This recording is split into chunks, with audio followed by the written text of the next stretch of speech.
सैयद वारिस शाह रहमतुल्लाह अलैह ने बहुत सोहना ये शेर लिखे कि मिठी बोल दी जू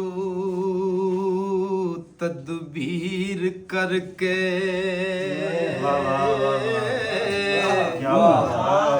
तेनू दसनिया रांझिया छोरा वे हाल इश्क दा खोल सुनावनिया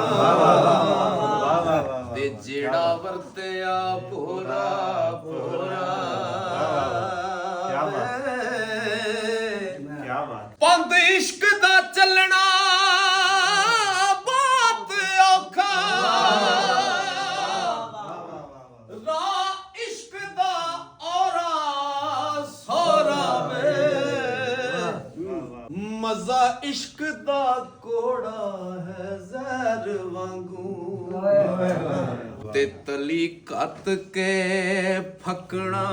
मोरा ओ काले इश्क दे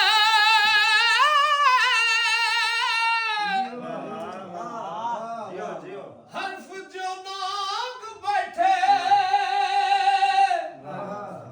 कुंडल कत के तेरा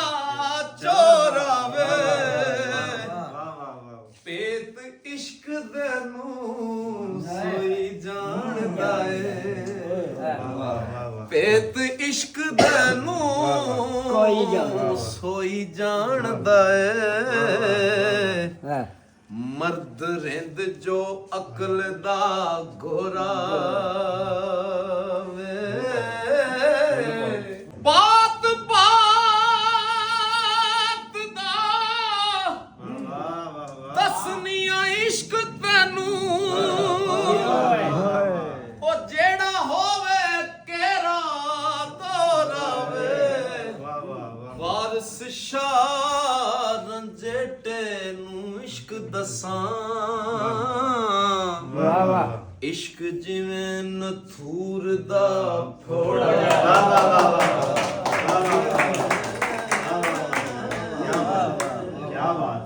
माशाअल्लाह ऐ जे इश्क क्या बात।